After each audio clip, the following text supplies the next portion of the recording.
Bienvenue à cette émission de la saison 2 d'Évoluons avec l'âme des célébrités. Je suis votre animateur Benoît Ménard, en compagnie de la médium multidisciplinaire Julie Leblanc. Hey, coucou Benoît, bonjour tout le monde. Bonjour à tous, merci aux auditeurs, auditrices d'être au rendez-vous, également au groupe Focus pour leur contribution à l'émission. Puis d'ailleurs, on a une nouvelle personne qui s'ajoute à notre équipe. Écoute, c'est pas à défaut de l'avoir demandé et d'avoir ouvert la porte à toutes les semaines depuis le mois de janvier. Ça va avoir pris 9 mois, mais là, notre patience a été vraiment très payante dans l'optique qu'on a quelqu'un qui s'ajoute, qui s'appelle Christine Prince, et elle s'occupe, dans le fond, de tout ce qui est responsabilité du plan de communication et de relations publiques et de développement marketing web qui va également contribuer autant au niveau de l'émission, mais de ma revue et de mes services. Puis sûrement, elle va être tentée à un moment donné de faire des recherches. Alors, on a gagné le jackpot. La personne qui s'est jointe à nous amène exactement les compétences et talents pour les besoins qu'on avait. Alors, c'est une très grande victoire. Alléluia! Tout à fait, on est chanceux. Exactement. Hey Benoît, ça va être toute une émission retour comparativement à Richard Gere qu'on a vu la semaine passée. Oui, certainement. Est-ce que tu voulais commencer? Vas-y avec tes retours à toi. Commençons par ça. OK, parfait. Donc, j'ai effectivement commencé avec Richard Gere, avec qui on m'a comparé pendant l'émission. Donc, je vais juste mentionner certains faits que je trouvais qu'il y avait une ressemblance. Donc, au niveau homme rose, plutôt solitaire, de conviction bouddhiste, qui aime faire don de soi à la collectivité. En passant, les deux, on a découvert le bouddhisme euh, dans la trentaine, puis les deux, on a vu le Dalai Lama en personne. Wow. Puis, pour moi, donner, c'est un cadeau et une récompense en soi, puisque ça me procure un immense bonheur. Puis, pour moi, l'accumulation des biens dans la matière, c'est pas quelque chose d'important. Personnellement, j'adore aider les autres, les encourager, les faire rire, leur partager ce que je cuisine, que j'aime faire. Puis, Richard Gere, c'est un chevalier d'émeraude. Moi, je me considère un chevalier des rayons sacrés. Ah, cute, cute. Mais à la base, tu as le chevalier d'émeraude en toi, on voit que c'est activé dans ton cœur. Puis tant mieux si tu as réussi à faire progresser ton chevalier d'émeraude à quelque chose d'encore plus wow, en portant justement, entre autres, les rayons sacrés pour évoluer. Fait que ça, c'est génial. Toute l'optimisation que tu apportes à ta vibration, à ton plan d'évolution, à ton âme, à ta présence sur Terre. Alors, bravo. Justement, il y avait des corrélations. On avait dit au niveau des femmes qu'il y avait Jeanne d'Arc qu'on avait faite qui était dans un rose un petit peu plus foncé que celui de Richard Gere qui était plus doux, mais on a eu aussi Barbara Streisand à l'émission qu'on a faite proche de Noël l'année passée avec Elvis Presley. Barbara Streisand était une rose aussi, puis c'était la première rose vivante qu'on avait. Quoi qu'il y ait aussi d'autres couleurs au niveau de Barbara plus doux, comme un peu de blanc aussi qu'elle porte, mais en tout cas, là, on a 3 roses dans toutes 72 émissions. On est rendu à ça, Benoît, je crois. Et puis, c'est ça. Ben, fait que Barbara Streisand était rose aussi. Alors, un homme, deux roses. Fait que sont rares. On peut faire le ratio, là, 3 invités en 72 émissions. Les roses sont plutôt rares, mais vous êtes magnifiques. Puis ça, le rose, là, il y en a qui arrivent dans leur incarnation tout en rose, mais il y en a comme toi et Richard qui l'ont développé. Alors ça, c'est encore plus magnifique, un homme qui s'habitue à penser par d'autres trajectoires que la masculinité de base, si je peux l'appeler de même. Fait que félicitations aux hommes qui ont développé leur rose, vous avez toute mon admiration. Ben, merci de le souligner. Puis, dans nos premières émissions, j'avais partagé un pardon universel tiré du bouddhisme. Je crois que c'était l'émission avec Harrison Ford ou la suivante. Euh, je voudrais juste partager une petite prière quotidienne que je récite. Je l'ai un peu ajustée pour pas faire trop d'énumération, mais je pense que j'ai ciblé l'essentiel. Donc, voici. Source universelle, tous les êtres de lumière, merci pour tout ce qui existe dans l'infinité divine. Merci pour notre émerveillement à travers nos cinq sens et pour la beauté et la bonté du cœur. Merci aux êtres qui me permettent d'évoluer. Bénissez tous les êtres sensibles dans l'infinité divine. Apportez-nous amour, compassion, paix et sagesse. Merci et soyez bénis. Alors là, tu es en train de me dire que tu as travaillé ton rose avec quelques phrases comme ça, inspirées du bouddhisme, puis que tu penses ça dans ton cœur, dans ton énergie, dans ta vibration, dans ta conscience à tous les jours. C'est ton truc. Entre autres. Donc, c'est ton créneau, c'est ton leitmotiv. Tu utilises ça comme base pour aligner tes principes dans tes interactions quotidiennes avec les autres. Oui, si on veut. C'est plus détaillé, mais j'ai ciblé, j'ai résumé l'essentiel. Ben, tant mieux. Je suis contente que tu vois, c'est un des outils que tu partages pour t'entraîner à être plus rose. Ben, merci. Merci, c'est un beau truc. Merci. Euh, J'avais d'autres choses à revenir sur l'émission précédente.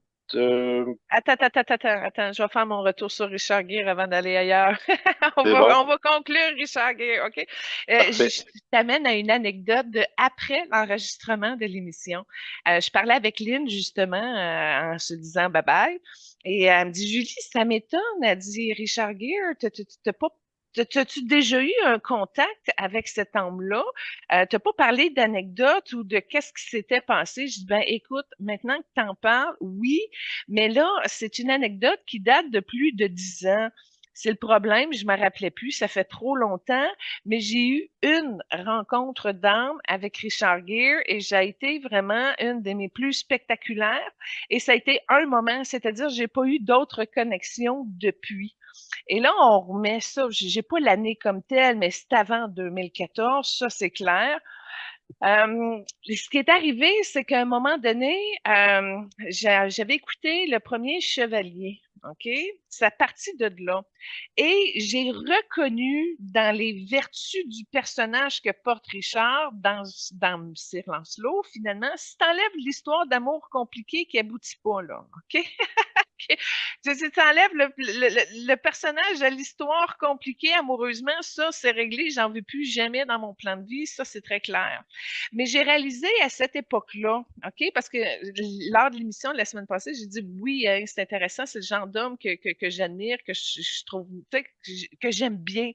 Mais quand ce processus-là a été fait il y a plus de 10 ans, j'ai réalisé que c'est le genre d'homme que moi, j'aimerais être dans une incarnation masculine. Alors là, c'est génial parce que c'est le modèle d'homme qui me sert de référence sur ce que je voudrais être si j'avais une incarnation masculine avec ces vertus-là, apparence, mais là, comme tout le paquet sans l'histoire compliquée amoureuse. OK? Ça, c'est très clair. Mais en tout cas, fait que ça m'avait permis une évolution consciente de l'énergie masculine que j'aimerais porter si j'avais à m'incarner dans un corps masculin. Alors, il y a eu une reconnaissance parfaite à ce niveau-là. Et là, ça tombe dans du détail personnel, puis j'en suis un petit peu gênée, mais je trouve que c'est important de le partager. Alors, je vous dévoile une partie intime que j'ai eue là plus de 10 ans. Donc, je m'étais ramenée dans une espèce d'osmose avec mon chevalier d'émeraude que je suis dans mon fin fond. J'ai une énergie très masculine dans mon âme. Fait que le chevalier d'émeraude, je le porte moi aussi. Et puis, donc, il y a eu comme un rapprochement. Puis, à un moment donné, moi, tu sais, ça fait longtemps que je suis célibataire, puis je gère mon énergie sexuelle beaucoup aussi avec les maîtres en énergie. Et à un moment donné, ben, j'étais dans un moment intime avec moi-même et j'avais connecté avec Babaji pour justement l'initiation du tantrisme. Et à un moment donné, j'étais rendue au moment où je pouvais aller chercher mon vibrateur et en allant chercher mon vibrateur dans mon énergie créatrice, tac, j'ai connecté avec l'âme de Richard Gere. Particularité, énormément de rose, énormément de jaune. Ça a été une fusion très, très douce dans l'énergie tantrique et j'ai eu un moment d'échange tantrique avec son âme et c'est tout. Un coup, ça finit. J'ai été, wow, quel cadeau extraordinaire que j'ai reçu de mes guides et de la vie. Ça a changé un osmose dans mon énergie, une réconciliation qui s'est faite avec mon cœur, avec mon énergie féminine, masculine, etc.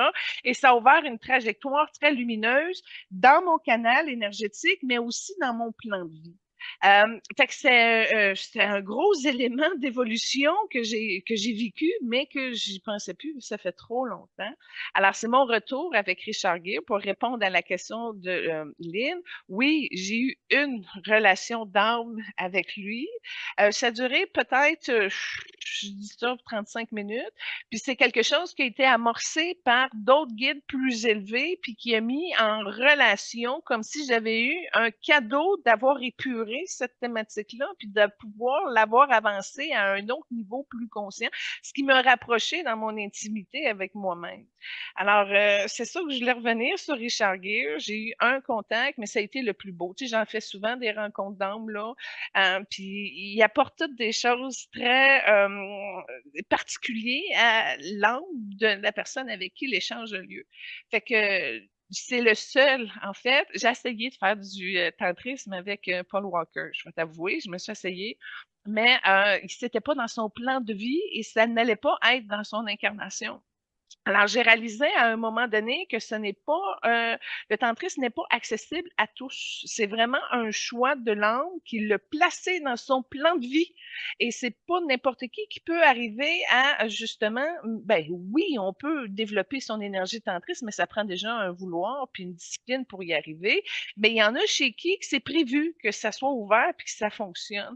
Puis Richard, là, ça, c'est une particularité dans toutes les invités qu'on a faites. C'est le seul avec qui j'ai pu échanger sur une énergie tantrique. Alors, c'est wow, c'est particulier. Je suis très chanceuse, mais c'est ça. L'énergie tantrique, on n'est pas obligé d'être en couple pour la développer. Il y a des maîtres comme Horus, Isis, Babaji. Il y en a plusieurs, hein, parce que même Maître Jésus, dans les énergies tantriques, il est très puissant. Il y a plusieurs maîtres qui sont spécialisés là-dedans, avec qui c'est plus facile d'amorcer une méditation tantrique qui amène justement à l'assouvissement et à une autonomie sexuelle. Puis c'est surtout ça, là. Puis c'est pour ça qu'à un moment donné, quand tu arrives à aller chercher tout ça, ben de prendre le premier bonhomme, puis dire OK, let's go, j'ai une énergie sexuelle avec toi qu'on échange, ça arrivera jamais à cette satisfaction-là parce que à un moment donné, quand tu trempes ton énergie sexuelle avec l'énergie spirituelle puis la conscience et l'éveil, ben tu arrives à vraiment d'autres types d'extase qui sont beaucoup plus fortes parce que justement, ça va chercher une puissance énergétique grâce au soutien de la Kundalini et à tout l'alignement de ton appareil vibratoire qui, à un moment donné, c'est comme, tu n'as même plus besoin d'un toucher, puis là, tu vibres et tu jouis, et là, ça grandit, et c'est encore de l'extase plus profonde. Fait que c'est beaucoup plus facile de jouir par tous ses sens, par tout son être, quand tu utilises plus des énergies sexuelles spirituelles. Alors, j'ai eu une belle initiation avec Richard je te dirais, j'ai beaucoup de guides qui vont dans cette direction-là, mais avec des âmes humaines incarnées sur Terre, c'est beaucoup, beaucoup plus difficile. C'est très, très difficile, puis au moins, j'ai pu vivre cette expérience-là avec lui. Fait que je suis Parfait. encore gênée, mais en tout cas, il fallait que je le dise. Mais dans Oui. le bouddhisme, toi qui es plus connaissant du bouddhisme, y en parles-tu vraiment de la sexualité tantrique? J'ai pas exploré toutes les facettes, là, donc OK, bon. C'est possible, mais En tout cas, si mon histoire peut t'aider à ouvrir ça. Puis de toute façon, Benoît, on l'a travaillé souvent, la Kundalini en méditation guidée et tout, fait que ça devrait pas être trop compliqué. Ben, écoute, si je me permets une information par rapport à toi, c'est une question d'ouverture du chakra cœur. Qui doit être fait pour que ça passe plus facilement. Tu as un espace à vider. Mais en tout cas, on pourra regarder ça plus en détail un autre jour. Mais t'es pas loin à ce que ça marche. Fait que oui, il faut OK. ajuster la structure énergétique, il faut connecter avec les bons guides. Puis un coup, c'est ça, ben, tu travailles surtout ta respiration, puis là, tu augmentes ton taux vibratoire, ton niveau de présence, ton niveau de sensibilité, de réceptibilité. Puis là, l'échange énergétique se fait plus facilement avec des guides entraînés, là, spécialisés en énergie tantrique. Mais c'est ça, ceux que j'utilise sont pas nécessairement tournés vers le bouddhisme, quoique c'est quelqu'un qui est tourné vers le bouddhisme m'a permis de vivre une expérience de la sorte. Mais en tout cas, il y a des livres aussi, mais je ne crois pas que la connaissance juste papier ou mentale ou intellectuelle puisse amener la disposition du corps à véhiculer l'énergie tantriste, mais on s'entraîne et ça se plan. Je suis sûre que ça se développe pour quelqu'un qui veut s'y mettre. Mais c'est difficile parce qu'il faut court-circuiter tous les réflexes animaliers ou de sexualité de bas niveau, que ce soit au premier ou au deuxième chakra ou à la limite au plexus. Parce que quand c'est au plexus, ça tombe dans l'amour-passion, mais c'est pas nécessairement une sexualité qui est tournée vers le chakra du cœur. Alors, c'est pas facile de se déshabituer de fonctionner avec nos pulsions basiques pour le passer dans un plus gros chakra du cœur fonctionnel.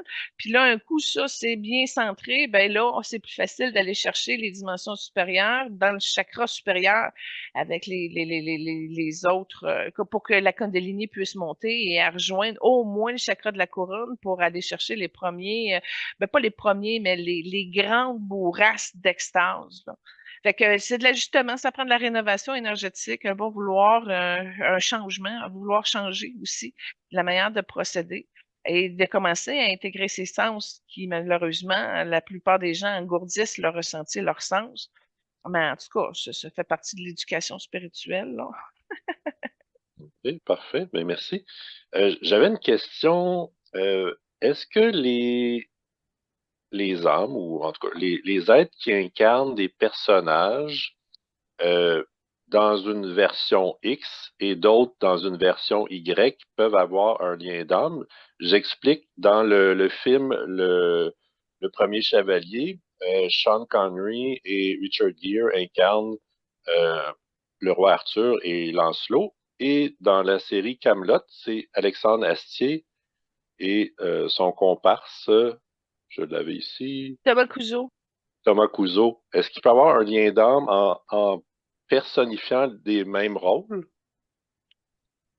Je te dirais non, parce que là, tu vois, de ces quatre messieurs-là que tu as nommés, c'est quatre âmes différentes. Maintenant, les histoires ne sont pas obligées de porter la même étiquette. Exemple, Alexandre Astier a vraiment réussi à aller chercher l'expérience du roi en lui et de la conscience de tout l'élément du royaume, parce qu'il a aggloméré plusieurs incarnations et connaissances pour arriver à dépeindre parfaitement toute cette expérience-là.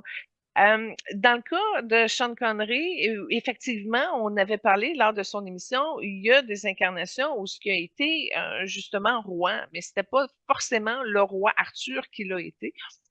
Et dans le cas de la noblesse de Richard Gere, il y a un état princier en lui qu'il porte, qui vient également de son aristocratie d'âme. Donc, il y a des éléments, mais encore là, si tu regardes dans cette aristocratie d'âme-là, dans le cas de Richard Gere, on voit aussi qu'il y a des mémoires cosmiques, il y a des mémoires outre-terre qui lui ont permis de se calmer dans son incarnation et de comprendre les choses autrement. Donc, c'est très rare qu'il y ait quelque chose de lié à une expérience purement dans cette direction-là, dans le cas d'un rôle. C'est souvent l'âme qui va chercher toutes les connaissances ou les parties d'elle qui vont servir à la livraison de ça et réconcilier un karma aussi. Probablement, si on prend le cas de l'histoire de Lancelot, ben, un acteur rentre dans son personnage puis le vit pleinement. Donc, il va chercher toutes les ramifications nécessaires pour donner le ton juste à ce qu'il y a à livrer. Donc, c'est tout le temps des parties de lui. Et la force de Richard, c'est qu'il les transmute au fur et à mesure. Donc, ils habitent pleinement. Et ça permet de transgresser toute la partie karmique qui illumine au fur et à mesure. Donc, il n'y a pas eu l'expérience, exemple, du chevalier Lancelot. Il y a eu une expérience de chevalier, mais il y a eu des difficultés, des complications, puis qu'il n'a pas réussi à vivre l'ascension ou l'épanouissement spirituel dans cette incarnation-là, d'où le pourquoi il s'est réincarné par la suite. Mais aujourd'hui, avec ce rôle-là qu'il a eu, ben, ça lui a permis d'avoir tous les éléments pour pacifier toutes ces histoires qu'il n'avait pas réussi à illuminer dans ces circonstances-là. Alors oui, il a utilisé ses rôles pour rentrer dans des espaces afin de les vider et de les illuminer. Mais c'est pas le cas de tout le monde. Sean Connery, il était pas comme ça. Fait que la partie noblesse ou royauté qu'il a portée, ben, il l'avait également en lui d'un paquet de résultats d'expérience qui n'étaient pas nécessairement livrés au roi Arthur, mais par le biais de l'expérience du rôle qu'il a bien incarné, ben là, ça lui a permis de compartimenter ces choses. Mais il y a une réserve, il y a une frustration d'ouvrir Sean Connery. C'est pas quelqu'un qui voulait évoluer consciemment. Il y avait vraiment la partie terre, si on peut dire, qui était bien ancrée dans son ego, dans son caractère. Puis là, il l'a joué justement, mais pas suffisamment pour illuminer son espace pendant qu'il passait là-dessus. Donc, dans le cas de Sean Connery, il l'a comme endossé, il l'a comme encaissé, et ça y met un poids de lumière, d'expérience et de connaissances qui vont lui servir prochainement dans d'autres incarnations. Fait que c'est l'accumulation d'expériences, en fait, et de la manière que tu le gères qui fait en sorte qu'une expérience, même si c'est le même film, va être plus profitable pour quelqu'un qui va y aller plus consciemment et moins pour celui qui va y aller avec plus d'ego. Je ne sais pas si ça répond à ta question, Benoît. Oui, c'est bien. OK. C'est parfait. Parfait, merci. J'avais une question d'Hélène du groupe Focus qui portait sur des émissions précédentes, notamment Sylvester Stallone et Martin Sheen. Ils ont subi des paralysies à la naissance suite à l'utilisation de forceps. Donc, Hélène demandait euh, en quoi l'expérience positive ou négative à la naissance influence le parcours de l'âme. Ben, dans le fond, ça l'influence pas, ça l'exécute. OK. OK? La paralysie qui va en découler et influencer toute la partie de la vie n'est pas laissée au hasard d'un accident quelconque occasionné par un médecin ou une complication de naissance qui a été provoquée. Techniquement, la paralysie est là pour amener la réconciliation de ces espaces et de l'arranger, de le soigner, qui, dans la majorité du temps, avec l'ouverture, la conscience, la lumière, peut arriver à changer les trajectoires, même si c'est archi paralysé. Tu sais. La limite de la foi, c'est nous qui l'apportons, mais au niveau du plan de l'âme, ça fait partie de ce à quoi ça va stimuler pour l'évolution, la croissance et la réorientation de ce qui en est, parce que bon, lorsque tu as une paralysie, tu es obligé de t'adapter à tout. À toute fois que tu fais un mouvement, un geste ou une activité ou quoi que ce soit, ben c'est toujours une influence avec une interférence avec qui tu as à composer. Puis des fois ça s'arrange, des fois ça s'aggrave, des fois ça reste neutre. Mais tout ça fait partie du grand plan pour que tu puisses interpréter à. Puis là, quand tu as parlé de Sylvester Stallone, ce que j'ai vu, c'est qu'il a déjà, lui aussi, donné naissance, non, attends un peu, en tant que médecin qui aidait les femmes, ben je dis médecin, mais j'ai un gros, je vois l'époque, puis je vois le décor en arrière, puis ça a plutôt l'air d'une sage-femme. Ben, il a déjà donné naissance à ça, puis il y a eu des complications également, mais dans sa position médicale, il y avait quelque chose de lourd à porter sur le chose. C'est-à-dire qu'il y en a des bébés qui auraient été corrects, mais que de la manière que ça sortit, ça crée des lésions. Fait qu'il voulait comme voir et mesurer et comprendre davantage ce dossier-là pour développer la connaissance et la reconnaissance de ce qui en est à travers l'expérience. Alors, c'est pas la seule raison que j'ai vue dans le cas de Sylvester Stallone. Je vois aussi qu'à un moment donné, interférer sur des modèles de torture, puis que ça créait certaines paralysies chez des gens. Il a déjà joué, trafiqué sur, pas le système nerveux, mais sur le système mécanique, si on peut dire, de gens. Donc, il y avait un retour aussi peut-être plus léger que des effets de torture, mais il est rentré aussi dans l'effet de subir la torture à travers ses rôles. Fait que ça contribuait au noir qu'il portait à alourdir son rouge. Il y avait tout ça à illuminer comme espace, la position de bourreau, de médecin, de celui qui interfère sur l'expérience physique et la trajectoire quelconque d'une personne, mais tout ça, c'est orchestré également par l'âme. Alors, à un moment donné, ça devient comme un cercle vicieux. Il faut vraiment que tu décides consciemment que là, tu ouvres et tu prospères une énergie tranquille, de sérénité, de prospérité, de paix, de respect. Et là, il y a déjà plus de lumière qui embarque sur le chemin de vie et qui contribue à une meilleure évolution consciente de l'expérience juste par le respect d'honorer ta présence physique, ta lumière et aussi celle des autres.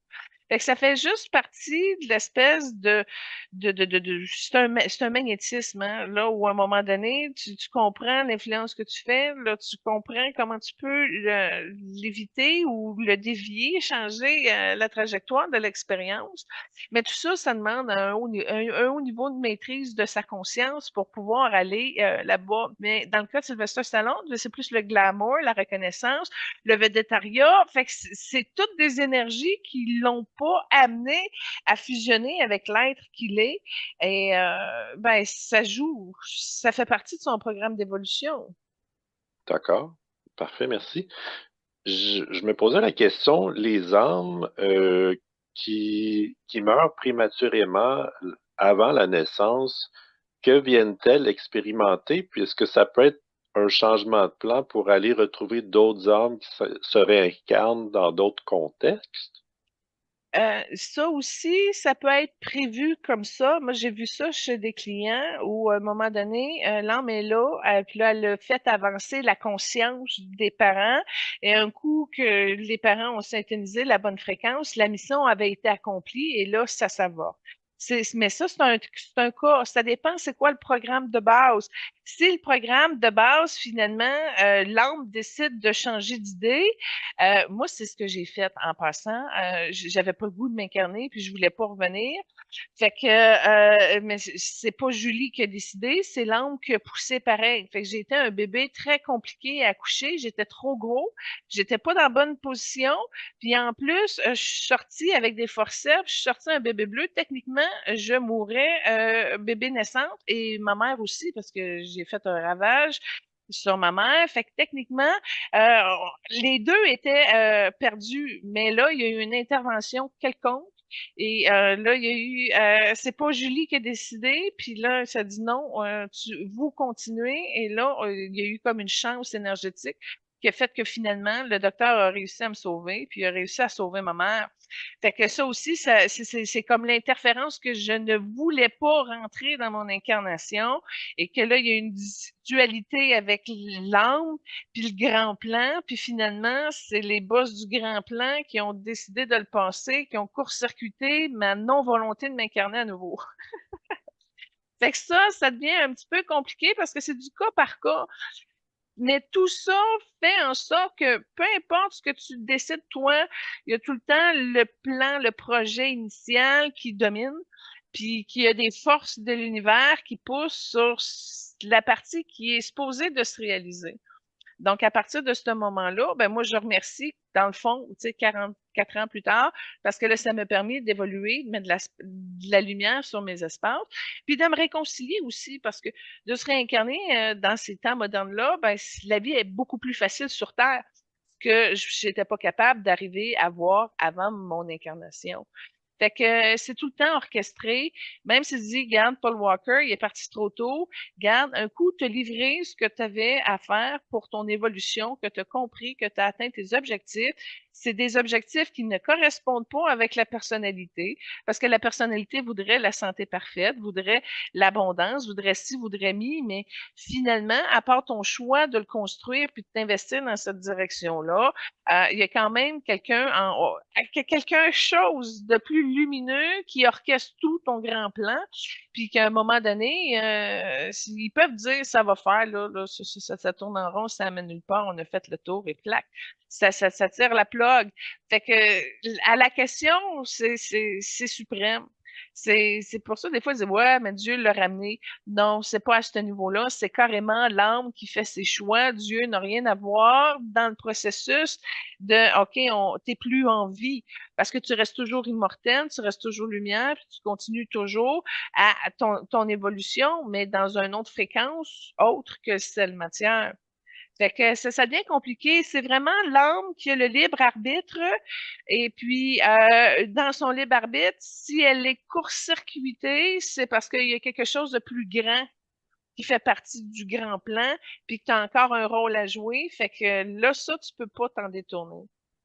Parfait. Ben, je voudrais prendre le temps de remercier le bon docteur et tous les autres qui font en sorte que tu es parmi nous aujourd'hui.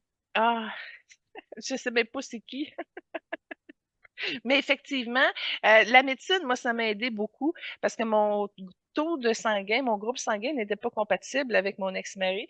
Et sans la médecine, c'est un vaccin que j'ai eu dans la fesse, là, j'aurais pas pu avoir mes enfants 2, 3, 4. Il y aurait eu des handicaps, il y aurait eu des ci, des ça, des rejets. J'aurais pu m'empoisonner avec mon propre placenta. Fait que c'est ça qui est magnifique dans la conscience, c'est que toutes les médecines, ils ont quelque chose à t'apporter. Fait que moi, ça a toujours été ça. Je le travaille au niveau médecine, mais je le travaille au niveau homéopathique pour travailler l'émotionnel, travailler au niveau de l'inconscient. Je travaille aussi en énergie, beaucoup. Ça, tout le temps. Puis en même temps, je vais chercher la naturopathie pour donner à mon corps ce qu'il a de besoin parce que 4 enfants à 34 mois, si je m'étais pas aidée, si mes enfants auraient été en carence, moi, j'aurais été brisée. Alors, c'est toujours de prendre la conscience complète d'un problème puis de le traiter à tous les niveaux. Fait que oui, tu peux le faire un bout au médical, oui, tu peux aller en naturopathie, en médecine chinoise, en massothérapie, tu peux aller chercher toutes les avenues qui peuvent t'aider à rehausser quelque chose, mais toujours en travaillant au niveau du plan conscient et de l'inconscient. Alors, toutes les émotions inconscientes qui sont mal gérées, ben, l'homéopathie, c'est génial pour ça. Les fleurs de bac aussi. Puis là, tu sais, fait qu'à un moment donné, tu as accès à toutes les médecines nécessaires du monde pour t'aider. Alors, moi, c'est ce que j'ai fait. J'ai priorisé, exemple, la phytothérapie, les vitamines, etc., avant de prendre des médicaments, tu sais. Puis ça m'a servi parce que c'était pas chronique. Un coup que la lésion est faite dans l'organe, il est trop tard. Mais tant et si longtemps que tu sens un déséquilibre, tu l'ajustes tout de suite, ben là, c'est magnifique, là. Tu es en train d'entretenir ta santé parfaite, puis à ton équilibre pour pouvoir livrer ce qu'il y en est. Et puis dans mon cas, ça a marché parce que j'ai travaillé avec l'âme de mes enfants, puis j'ai tout donné à mon physique ce qu'il avait de besoin, puis en même temps, j'ai enlevé les risques avec la médecine. Fait que, tu sais, c'est ça, je suis un petit peu ouverte, éclectique au niveau médical, et je prends ce qui est le meilleur pour mon évolution. Parfait. Ben, merci beaucoup du partage. Moi, je suis prêt à entamer les invités du jour. Allons-y!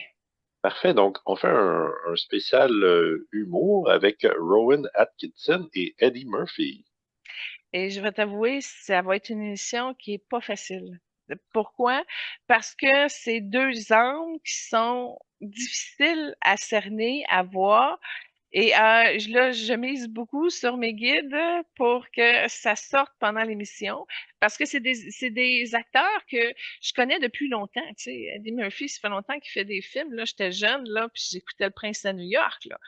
Puis malgré tout, que je les suis depuis des décennies, j'arrive pas à les cerner. Tu sais, il y en a, c'est facile. Regarde Richard Gere, il y a du rose. Ça, c'est simple, c'est clair, c'est ouvert. Mais dans le cas de Rowan Aniston puis d'Eddie Murphy, je te parlais hier, Benoît, puis je te disais, je sais même pas quelle couleur d'âme sont, j'ai pas réussi à les cerner encore. Fait que je sais pas qu'est-ce que ça va donner comme résultat aujourd'hui. Je mise beaucoup sur mes guides qui vont donner l'information nécessaire, là, parce que c'est pas clair et simple, là, comme d'autres invités qu'on a fait. Parfait, merci. Donc, comme première trame pour Rowan Atkinson, tu as choisi une chanson Goodness Gracious Me. Ben, j'ai vu l'extrait, il chante avec une autre dame. Oui, ben c'est lui qui chante, fait que c'est déjà ça. Puis tu vois, cette chanson-là, elle est d'une énergie orangée, mais elle ne porte pas l'orange. Mais tu vois, le produit de cette chanson-là est orangé. Ouais, donc c'est une OK, chanson orange. parfait. Donc, lui, il est né en 55, puis il mesure 5 pieds 11. Ben là, je te remercie de me dire ça parce que mon père est né en 1955 et mon père est 5 pieds 11. Fait que là, tu me sens ça de même, puis là, je fais wow, OK, il pourrait être mon père. OK, parfait. Son père était agriculteur et directeur de compagnie. Euh, il est le plus jeune de quatre garçons. Puis son frère aîné est mort bébé. Justement, on parlait de mort prématurée. Il, il a été en couple 34 ans avec une première femme qui était artiste en maquillage. De cette union, ils ont eu un fils et une fille. Puis depuis une dizaine d'années, il est avec une deuxième femme qui est actrice. Puis ils ont eu une fille également. Ah, bon, attends, commençons à la base, OK? De ce que je vois de Juan Aniston, c'est deux choses. C'est une énergie rouge puis une énergie mauve, OK? C'est très difficile à le lire parce que c'est une énergie qui est plutôt effacée. Puis ça, fait que je suis capable de voir que du rouge, capable de voir que du mauve, mais c'est deux couleurs qui sont effacées, OK? Fait que ça, c'est particulier hein, à lui. Premièrement, c'est le premier que ces deux couleurs-là. Hein? Des mauves sont très rares, mais là, on a un mi-rouge, puis un mi-mauve.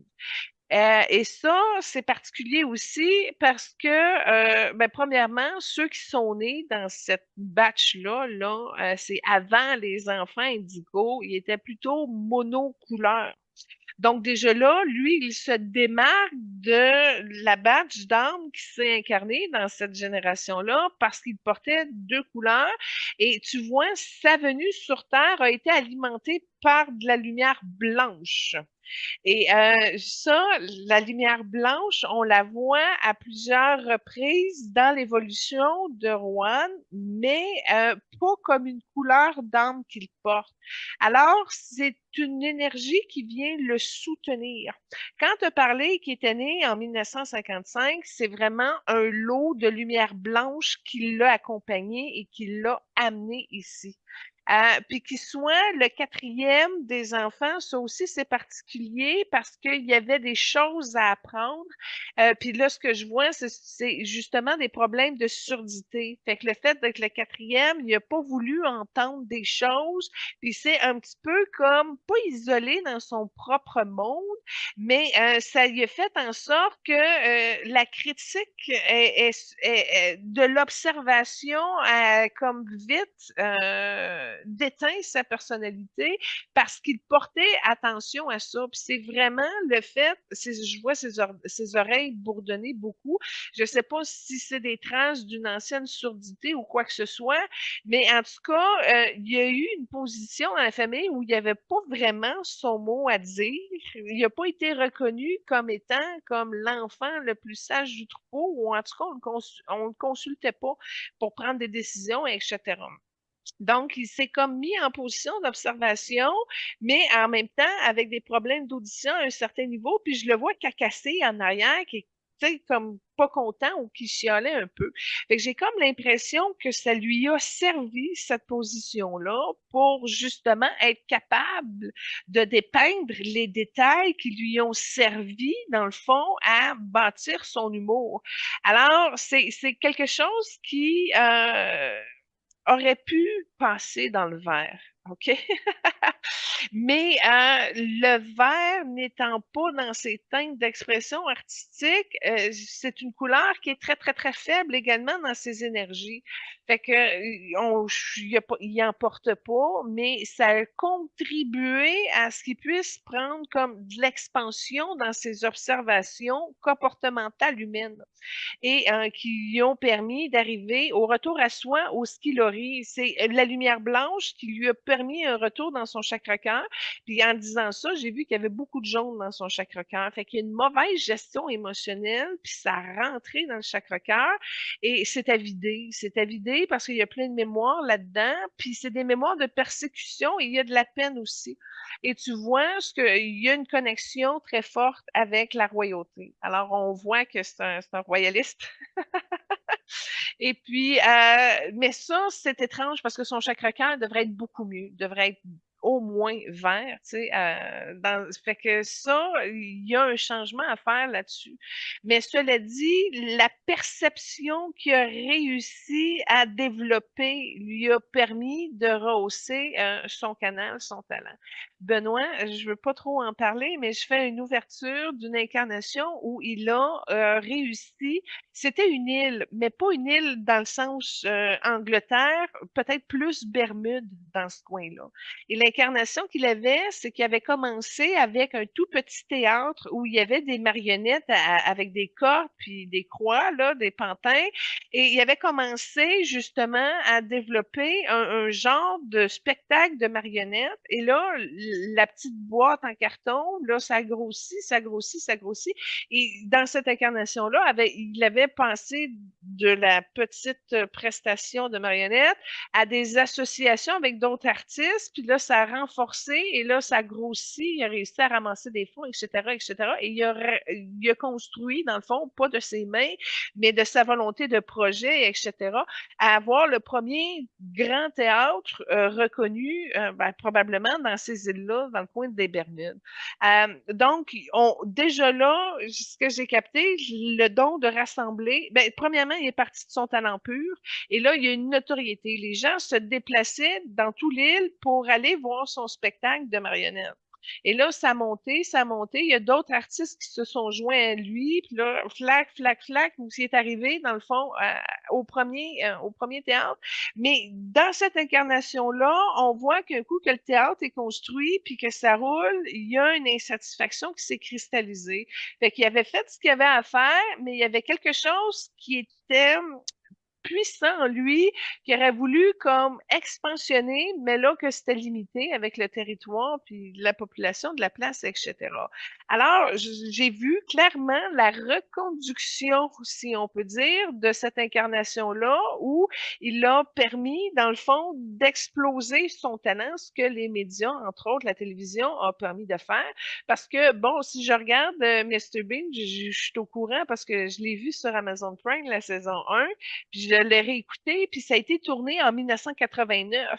Fait que j'ai trouvé ça extraordinaire parce qu'il a pu comme développer sa voix à lui qui est inégalée. Effectivement, l'art anglais de Rowan Aniston, quoi qu'on peut faire des liens avec Jim Carrey, Charlie Chaplin, à la limite Robin Williams, mais au niveau de l'anglais, il n'y en a pas. Puis au niveau de ce que lui a contribué, c'est loin du Jim Carrey. C'est pas dans la même salle de talent et d'expression. Mais il y a un sentiment de satisfaction. Puis là, je le vois dans le vert puis dans le rouge, mais très, très, très éteint encore. C'est que là, il a réussi à percer au niveau mondial. Je vais le dire de même, je ne sais pas s'il est mondialement, vraiment mondial, là, mais en tout cas, pas mal de gens le connaissent. Et puis, il y a une satisfaction réelle. Tu le vois dans son énergie de la joie qui a réussi, dans le fond, à enlever beaucoup d'illusions par le biais de l'humour, puis de transformer à sa façon l'espèce de pensée collective. Et là, ça l'a rattrapé dans ses aspirations profondes qu'il portait en lui, entre autres dans sa vie aux Bermudes. Et là, il a réussi à être pleinement satisfait. Il a touché le théâtre, il a réussi le théâtre, il a eu de la reconnaissance royale. Puis en plus, là, tu le vois dans la suite de Mr. Bean, il est sorti avec ses Johnny English, des super-héros pour la protection de la reine, etc. Mais dans cette vibration-là, quand il est rentré dans son Johnny English, il avait déjà réussi à s'auto-satisfaire dans ses réalisations. Fait que ça a été comme du bonbon, du plus-plus, ou ce qui a pu comme se dégager de l'énergie du théâtre, puis rentrer dans un autre type de plaisir, de divertissement, qui retouche encore plus de monde. Alors, je suis une personne épanouie et heureuse, puis je ne comprends pas pourquoi que son rouge puis son mauve sont aussi effacés, Benoît. Ben, moi, j'ignorais les problèmes de surdité dont tu as mentionné. Par contre, ce que j'ai appris, c'est qu'il souffrait de bégaiement, puis que, en raison de son bégaiement et de sa marginalité, il a souffert d'intimidation. Bon, je te remercie. Ça, c'est ce que tu viens de dire, ça vient comme déranger son verre, puis c'est quelque chose qui s'est formé dans ses énergies. Mais là où ce qu'il est un véritable héros, c'est qu'il a appris par les voies de l'humour à dépasser ça. Donc, ça lui a servi d'introspection pour tomber dans l'expression de qui il est, mais de façon plus euh, personnalisée à lui. Fait que, bon, ben regarde, comme je te disais, c'est un retour à soi, mais c'était une forme je dirais peut-être pas d'autisme. C'est ça, tu sais, c'est comme quand tu vois ça fonctionne pas au niveau de la tête, puis là tu fais des mimiques, t'es pogné dans le problème. Mais là, c'est là où ce que c'est beau, c'est qu'il a réussi à tourner ça à son avantage, puis à nous faire rigoler. Et ça lui a permis d'enlever de la peine, de calmer son cœur, son âme, puis de se sentir beau, puis d'amener une énergie rafraîchissante. Pourquoi? Parce qu'il a été soutenu par l'énergie blanche. Donc, l'énergie blanche, écoute, à un moment donné, tu m'as envoyé un extrait, Benoît, où il rencontre Lady Diana. Et puis, Lady Diana, on le sait, elle a un beau bleu lunaire comme fréquence. Et quand j'ai vu cette scène-là de 10 secondes où là, ils se rencontraient, l'énergie de Mr. Bean a absorbé les teintes de Lady Diana, puis il est devenu comme tout bleu, blanc, très surprenant, très vif. Donc, c'est probablement la capacité qu'il porte, c'est-à-dire d'être relativement effacé, mais d'être capable d'absorber des grandes poussées de lumière qui lui ont été fournies sur sa route, entre autres par le contact qu'il a eu avec Lady Diana. Fait que c'est quelque chose de spectaculaire parce que ça l'a transformé. Pourquoi? Parce qu'il a absorbé, flou, il a devenu lui aussi très, très bleu dans les mêmes teintes de Diana et ça lui a monté. Fait qu'il y a une personnalité, ben pas une personnalité, mais il y a une énergie quand même caméléon qui est capable d'absorber les grands plans de lumière qui sont devant lui et ça le sert. C'est comme si ça nourrit son indépendance. Puis là, ça vient de son rouge. Là. Il y a un caractère très, je suis capable de m'en occuper tout seul, d'où le pourquoi qui est très solitaire. Puis tu vois, au niveau de sa première relation d'amour, il était rouge et jaune. Et puis le jaune ça a été mal couplé avec l'énergie du rouge, fait qu'on voit que ça n'a pas été chaotique, mais il y a eu des difficultés d'adaptation beaucoup. Ça va mieux avec sa deuxième, mais sa deuxième, encore là, c'est pas une énergie absolument compatible parce que l'énergie est bleue et orangée. Fait que moi, ce que je vois, c'est que dans les vies amoureuses de Rowan Aniston, il s'est pas trouvé encore, puis ça contribue peut-être également à ce qu'il y ait une énergie aussi effacée encore aujourd'hui. Fait que, il y a un romantisme extraordinaire parce qu'il fait attention aux détails, il a une conscience, il est capable de voir des angles que la majorité des gens voient pas, d'où le pourquoi qu'il en est drôle.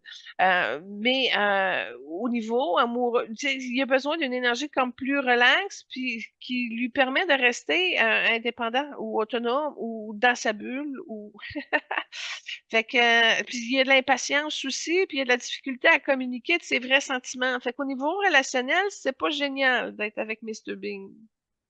OK. Ben, J'imagine, Rowan Aniston, là, excusez. ouais.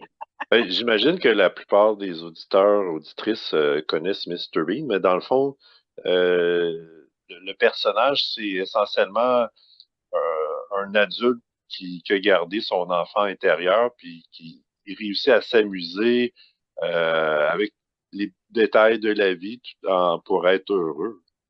Seul. Hmm. Monsieur seul, qui passe sa journée seul, mais ce qui est le fun de Mr. Bean, c'est que c'est comme quelqu'un qui est arrivé de nulle part, Oup! Puis là, qui part dans la vie avec sa perception et son personnage.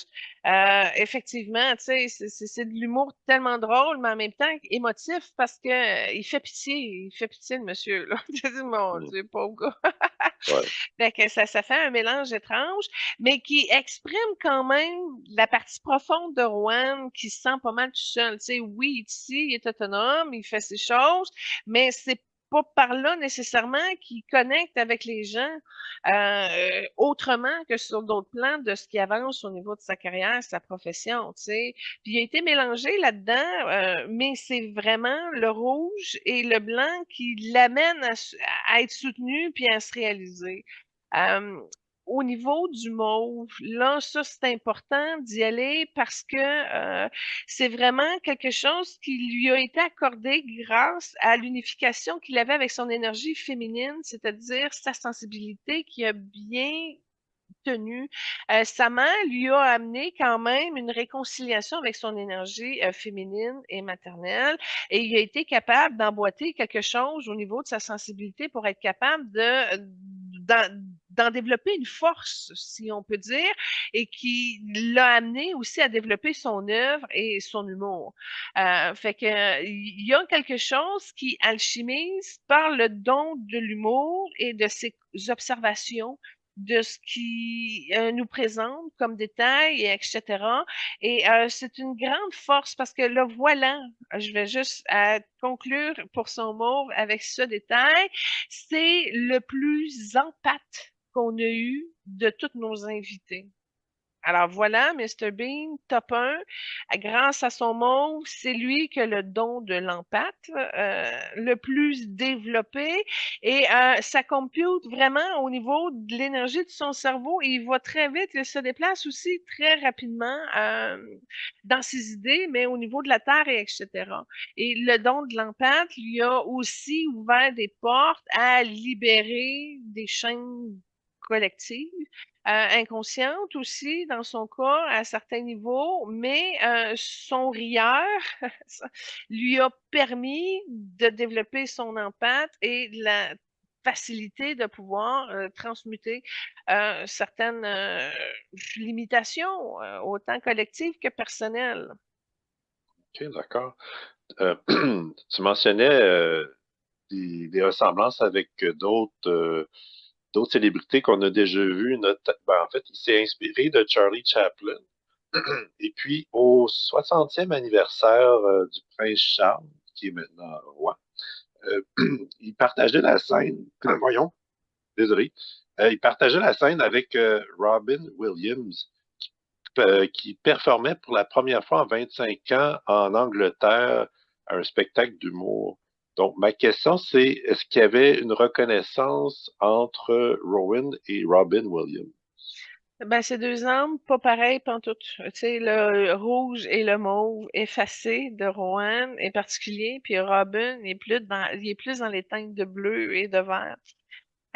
Mais quand tu as parlé de Robin Williams, j'ai pas eu de transmission auditive, mais j'ai vu un visage blanc avec un beau sourire. Mais c'est pas suffisant pour l'avoir réconforté au niveau intérieur de ses problèmes profonds qu'il avait, Robin Williams. Mais il a passé un beau moment et ils ont eu du fun. Je vois un peu en arrière-salle où ils se parlent puis ils essaient des choses de rôle ou d'une manière de communiquer. Fait qu'ils ont passé un bon moment ensemble. Mais je sais pas si ça répond à ta question. OK, ouais, c'est correct. Puis, autre lien intéressant, son premier rôle au cinéma, c'était dans un James Bond avec Sean Connery. Ah oui. Mais j'ai lu qu'il a dit avoir eu des regrets dans Euh, sa participation. Ben, moi, ce que je vois, c'est que ça n'a pas passé avec Sean Connery. Puis Rowan, il y a eu comme un contre-coup, un soubresaut. Puis il y a eu quelque chose qui a refermé un petit peu dans son cœur. Fait que d'après moi, ce que je comprends, c'est que la partie paternité et gothique de Sean Connery n'a pas été réceptif aux, entre parenthèses, niaiseries de Rowan Aniston. Puis ça y est comme rebondi dessus. Fait que c'est plus un malaise à ce niveau-là que la porte soit fermée, qu'il n'arrive pas à, à, à se rapprocher de Sean. OK. Il y a une chose intéressante que j'ai appris, c'est qu'il a fait des études en ingénierie électrique, puis il a une énorme passion pour les voitures. Il a une collection de 22 millions d'euros. Il est pilote de course amateur. Il a même son permis pour conduire des poids lourds. Malheureusement, il a été impliqué dans plusieurs accidents de voiture. Je suis contente que tu parles de de ça parce que j'ai vu une incarnation avant l'enregistrement de l'émission que je vais ouvrir maintenant. C'est justement un collectionneur de roues, un passionné de la mécanique dans le temps où c'était des charrettes, des chariots, en tout cas des petites voitures poussées à cheval. Et il y avait vraiment comme associé avec l'intelligence des calculs, la grosseur des roues avec la vitesse des chevaux, etc. Et puis là, son atelier, là, il y a plein de collections, d'expérimentation. C'est comme si ça y a déjà été un scientifique fou de la passion mécanique des charrettes. Et puis, il était dans une énergie rouge aussi dans cette incarnation-là. Donc, c'était un passionné de mécanique et qui a innové.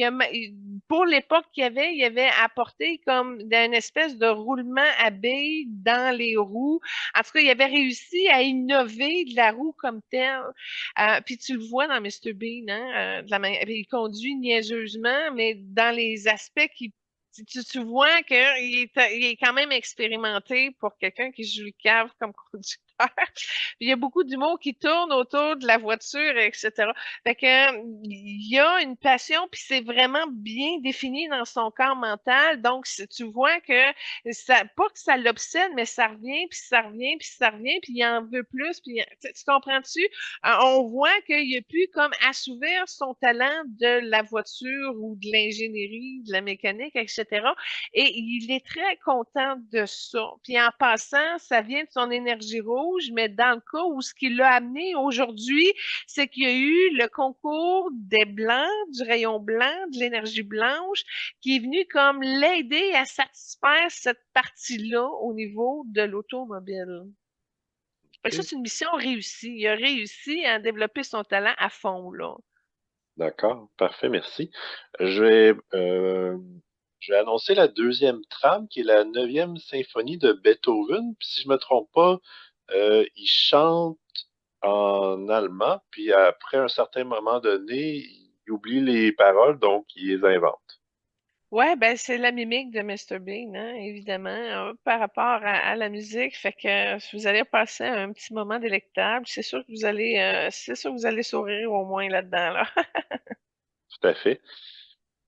Euh, Autre fait intéressant, il y a, vous aviez déjà parlé dans quelques émissions précédentes du film de Disney, Le Roi Lion, qui avait remporté plusieurs succès.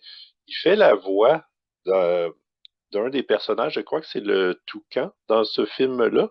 Puis il partage partage le rôle avec Whoopi, qui joue aussi dans le film, puis il joue aussi dans le film de Rat Race ensemble. Donc, est-ce qu'ils ont un lien entre les deux?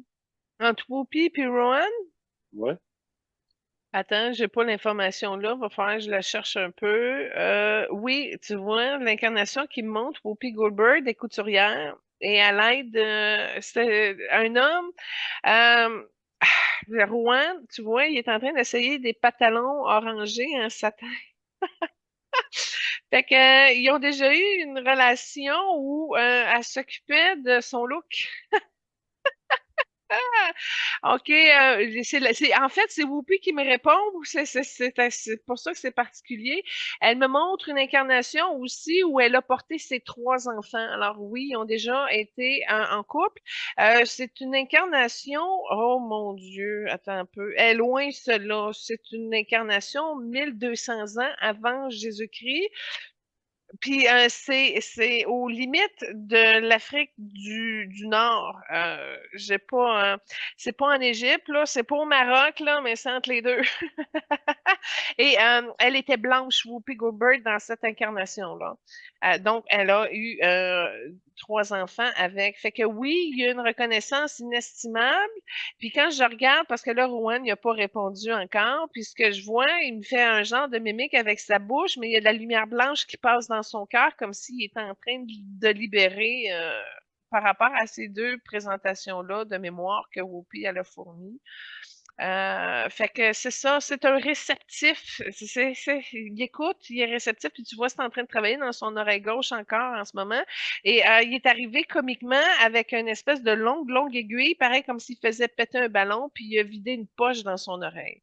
Fait que c'est la réponse de Rowan à la question. Fait que tu vois, il répond pas comme tel, c'est pas pareil, il passe par d'autres chemins, mais il arrive au résultat pareil, où ce que là, tu vois, il a pété la poche, puis il vide son oreille. Il a changé, il a passé un genre de lait blanc dans son chakra du cœur. Fait que d'après moi, il travaille beaucoup avec les blancs pour réussir, point. Sa fortune s'élève à environ 150 millions. Puis précédemment, j'ai parlé qu'il y avait une collection de voitures d'à peu près 12 millions. Il y a un problème à ce niveau-là parce qu'en énergie, il est à 240 millions. Fait qu'il y a eu avoir une perte ou il y a quelque chose. Il n'est pas dans son potentiel financier comme tel. Il est 100 millions en dessous. Fait que y a-tu des regrets, des indécisions, des dons qu'il a fait, quoi que ce soit, ou des projets qui n'ont pas marché suffisamment.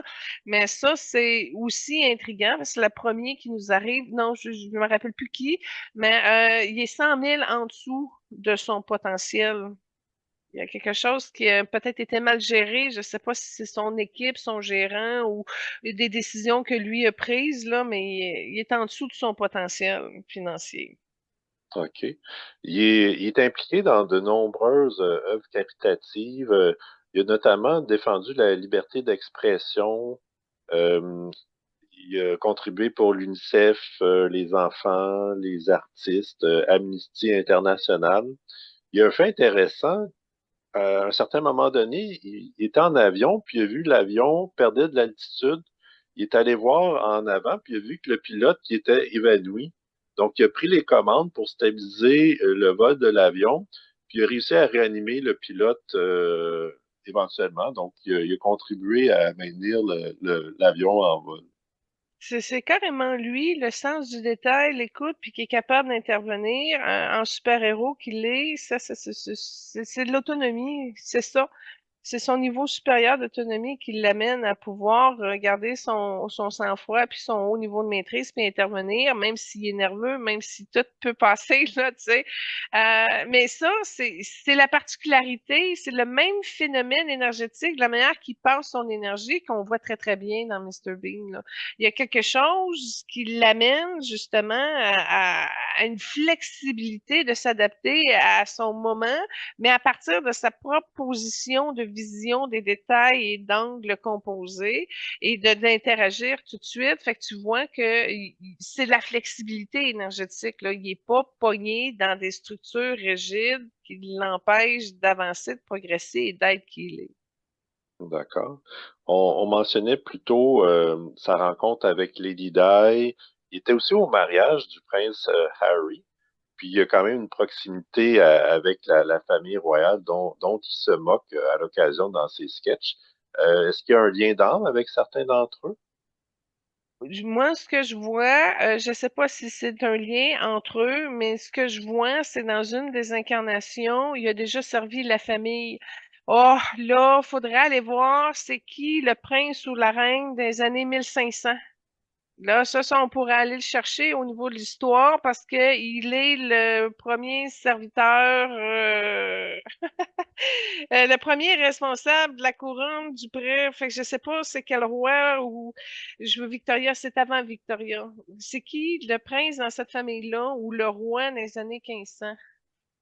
Donc, au début des 1500, ouais, c'est ça, en Angleterre, il y avait le roi Henri VIII, mais j'ai pas plus de détails à ce moment-ci. Bon, fait que c'était pas un ministre, il y avait rien à voir avec le Parlement, c'est vraiment le valet du roi, le premier, le majordome, c'était la référence, là. Il a mis sa vie pour servir le roi Henri VIII. Fait que, puis c'est une incarnation où il y a eu pas mal de confidences du roi qui partageait aussi ses tracas, ses soucis, etc. Donc, ça a été le premier servant d'office avec beaucoup de classe, beaucoup de retenue. Puis si tu vois, dans cette incarnation-là, il y avait beaucoup d'énergie blanche qui le soutenait. Je sais pas si son âme était blanche dans cette incarnation-là, mais ce que je vois, c'est qu'il y a eu quand même beaucoup de blanc qui l'a aidé dans sa fonction de, je sais pas, premier majordome du roi. OK, parfait. Comme troisième trame, tu as choisi Chariots of Fire. Puis c'est Mr. Bean, dans le fond, aux Jeux olympiques de Londres. Ouais, ben là, on est allé chercher quelque chose de plus récent. Puis oui, il a contribué au niveau des Jeux olympiques, ça c'était important parce qu'il a ri beaucoup du sport en essayant d'en faire puis en étant pas très bon. Fait qu'il a vraiment réussi à se réconcilier, si on peut dire, par le don de l'humour pour à contribuer, dans le fond, en tant que représentant de Londres, finalement, parce que c'est ça qu'il en est, là. C'est l'humoriste qui a été quand même capable de se mettre en haut de la pyramide, là. Tout à fait. Parfait. Moi, je vais juste terminer avec un petit détail. Il a aussi joué avec Charlie Sheen dans Hot Shots 2 et Patrick Swayze dans Keeping Mum. Ah, mon Dieu, Patrick Chouizy, ça, je vois du. Je veux juste te dire qu'il a passé beaucoup de son temps à l'observer puis à essayer de le caricaturer. Puis tu vois, entre Mr. Bean puis ben, excuse-moi, Rowan Aniston puis Patrick Swayze, ce qui reste de cette rencontre-là, c'est un filament rose. Fait que c'est quelque chose qui a permis le développement du cœur. Il y a quelque chose qui a permis une réconciliation hein, quand c'est fait sur les bases de l'amour. Puis tu vois, Rowan a un sourire aussi. Fait que Patrick Swayze a réussi à lui amener un genre d'univers qui l'a inspiré, si on peut dire. Mais il y a beaucoup d'observations là-dedans, puis ce qui en résulte, c'est de l'amour. Fait que ça a été une belle connexion. Parfait, excellent. Donc, moi, ça se conclut ce que j'avais sur Rowan. Moi, je veux juste le remercier et le bénir parce que j'ai pas écouté la saison 1 au complet, là. J'ai fait 7 émissions. Puis dans les 7 émissions que j'ai écoutées, là, j'ai tellement ri. J'ai ri aux larmes. C'est sûr, quand j'écoutais ça, j'étais jeune. Bon, tu comprends pas les choses aussi subtilement et clairement que quand tu as 40 ans. Mais en tout cas, ça m'a fait du bien parce que des soirées où je passe à rire et à pleurer de rire, c'est pas tout le monde qui sont capables de me faire cet effet-là. Puis dans les 7 premiers épisodes de Mr. Bean, il y a des scènes où il a vraiment réussi. Même mes filles, à un moment donné, disent, Maman, qu'est-ce qui se passe? Pourquoi tu ris autant? Puis là, j'avais les yeux qui se trempent. plus ça coulait. Ah, ça, juste pour ça, je le remercie tellement parce que ça a contribué à mon évolution, ça a contribué à mon mouvement. Puis plus que ça, c'est que j'étais en train de vider le lave-vaisselle, puis là, je me suis surprise à faire des mimiques de Mr. Bean, puis là, c'était un petit peu dans le verre, puis je dis, oh mon Dieu, j'ai intégré cette énergie-là. Puis je me faisais rire tout seul. Fait que, en tout cas, juste pour ça, je l'endôme. Puis pour moi, ben, c'est un héros. Quelqu'un qui est capable de me faire rire aux larmes. Mais ça prend quelqu'un qui a le don de l'humour développé. Parce que je faisais montrer une scène à mes filles où ce qui est à la piscine publique, puis mes filles étaient sur leur téléphone, ils riaient pas vraiment, ils étaient comme pas concentrés. Je, aïe, ils passent à côté de tout ça. Et c'est là que j'ai réalisé que mon don de l'humour, moi, il est exacerbé. Là. Je l'ai tellement trop développé. Fait que quand j'arrive dans quelque chose de drôle, je rentre dedans pleinement. Puis ça m'a fait du bien parce que ça faisait longtemps que j'avais pas ri autant. Alors, je les remercie dans mon cœur, sincèrement, pour toute cette connexion magique que le rire a pu déclencher chez moi, puis ça fait tellement de bien, puis je me suis dit, mon Dieu, c'est plate qu'il n'y ait pas plus de produits qui arrivent à nous faire rire aux larmes, et j'ai fait comme une commande à l'univers de sortir plus de produits où ce que, au contraire, on est capable de rire jusqu'aux larmes, parce que moi, je suis très comme au courant de ce qui se passe au niveau des humoristes, puis c'est rare que je ris aussi, tu sais, tu regardes, à force de voir tous les humoristes, à un moment donné, les jokes sont comme plus drôles, ou en tout cas, ils viennent comme plus te chercher quand t'en as trop consommé de l'humour. Mais en tout cas, quand on pogne un filon, puis lui, il l'a trouvé, et ça le distingue, et ça le rend particulier de deux manières. Un rouge et mauve ensemble, c'est radical parce que c'est la première couleur de base, puis la couleur la plus élevée. Fait que, il y a les deux, fait qu'il est capable il est quand même capable d'apporter une osmose entre la réalité matière puis la compréhension spirituelle par le biais des détails. Fait qu'en tout cas, il y a un riche héritage qu'il porte pour la terre, pour la conscience, puis c'est un dévoué, c'est une âme en service et puis il a la capacité aussi de pouvoir épurer beaucoup. Quand tu es soutenu par les Blancs, tu as une chance d'incarnation incroyable. C'est pas tout le monde qui sont soutenus par les Blancs dans la vie. Fait que je sais pas si ça va lui permettre. J'ai pas accès à ses prochaines incarnations. Je sais pas s'il va porter une arme blanche éventuellement ou quoi que ce soit. Mais en tout cas, juste pour son rouge puis son mauve, ben, ça peut être un guide qui peut vous aider à ramener un petit peu à l'ordre votre existence parce qu'il maintient les deux pôles opposés. Fait que, en tout cas, il est remarquable. Oui, tout à fait. Donc, on peut passer à Eddie Murphy. Oui! D'accord. Comme première trame, tu as choisi Party All the Time. Ben, il chante. Il chante beaucoup, puis c'est de la musique, en tout cas, moi, c'est pas dans mes goûts, de la musique électro des années 1980, là, mais quand même, il a réussi à faire d'autres choses que on connaît de lui au cinéma, entre autres. Des groupes, des soirées où ce qui est comme un chanteur assumé. Fait qu'en tout cas, je voulais vous présenter ça de lui parce que je ne connaissais pas cette partie-là de lui. Moi, j'avoue que j'avais également pas eu tellement connaissance de son volet chanteur. Euh, Mis à part cela, lui, il a 63 ans, il mesure 5 pieds 9. Ah oui! Bon, écoute, j'ai eu de la misère avec Eddie Murphy aussi de trouver ses couleurs, parce que dans le cas de Rowan, c'était des couleurs effacées, puis dans le cas d'Eddie Murphy, il y a une espèce de mécanisme de protection bon, c'est comme si la partie égo est trop forte chez Eddie Murphy. OK? Mais d'un autre côté, son âme est très puissante. Fait que ça crée une espèce de grosse dualité où c'est des grosses batailles constamment entre l'ego et l'éveil, l'ego et l'éveil, l'ego et l'éveil. Et ça fait en sorte que en énergie, j'ai de la misère à arriver à qui il est. Fait que je suis pas capable de vous dire, ah, Eddie Murphy a du bleu indigo, a du vert, a du jaune. C'est les couleurs que j'ai vues autour de lui, mais je sais que c'est pas ses couleurs d'âme.